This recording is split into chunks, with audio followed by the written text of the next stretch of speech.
Hey everyone, welcome to Learning Facilitator. I hope you all are doing well and I welcome all my learners who have come to learn with me. So before starting this video, I just want to tell that I'm going to start a series for B.Ed and M.Ed students from the scratch, and for all those learners who are pursuing teaching related programs, they can also take advantage from the series. In today's video, we will talk about the concept of education. The concept of education comprise various subheadings like the definition of education, etymological meaning of education, chief characteristics of the nature of education, aim of education and scope of education. You can also add uh, other subheadings like the types of education, agencies of education.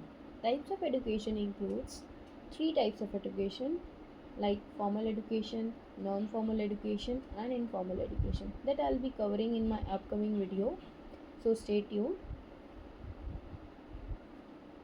So learners, whenever you are supposed to write the concept of education, your concept should include these subheadings, and not only the concept of education but the concept of anything. Your layout would be similar but your content would be different, right? Understood? So the concept of education includes the definition of education. The definition of education has been given by various thinkers, but I have taken only two thinkers' definition.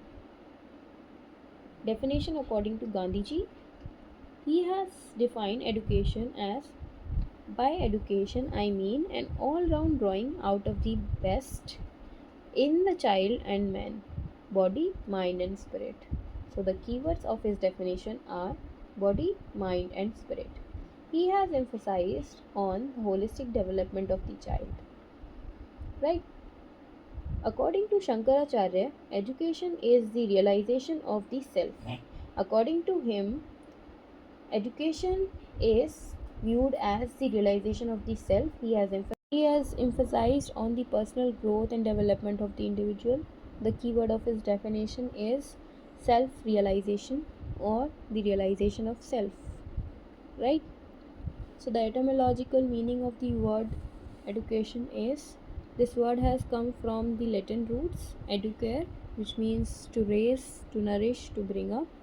Educer means to draw out or to lead out. Educatum means to train. Educo comprises two words, e plus duco. E means out of and duco means to lead. Thus, educo means to lead out. Thus, we can say that the term education means to nourish, to lead out, to bring out, to bring up, right? To raise, to draw out, to train, etc. etc. This term is used when we talk about nourishment, when we talk about training, and we use the term education. Let's talk about the characteristics of education. It is purposive. It is purposive because it includes the specific aims, goals, and objectives that needs to be attained. That's why it is purposive. It is deliberate. It is deliberate means it is intentional, right? It is intentional. It involves intentional care and guidance. Education is planned. It is planned because it involves systematic approach. It is not random. Education is lifelong. Education is lifelong because it starts with the conception and ends with the death. Right? It is a continuous process. Education is influence exerted. It is influence exerted because parents, elders, and teachers influences learners' development deeply. The surroundings of the learner influences its development. Right? So education is purposive, it is deliberate, it is planned, it is influence exerted, it is a continuous process, and it is a systematic process. You can say education is intentional. It includes specific goals, objectives that needs to be attained and achieved. Right? So education is a balanced also. It is a balanced process also,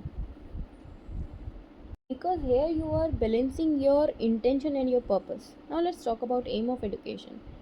It is all-round development of the child. Aim of education is the all-round development of the child or the holistic development of the child. By holistic development, we mean that the development of all the three domains in a balanced way. What are the three domains? Cognitive domain, affective domain, and psychomotor domain, which are given by Benjamin Bloom. So, cognitive domain means the cognitive development of the child. Affective domain means the emotional development of the child. And psychomotor domain means the fine and gross motor development of the child. Right? Now, the scope of education. Scope of education is very wide and broad. It includes the development of several dimensions like cultural development, emotional development, intellectual development, social development, right? So, scope of education is wide and broad. So, thank you very much. Like, share, subscribe to my channel, and hope to see you again. Bye bye.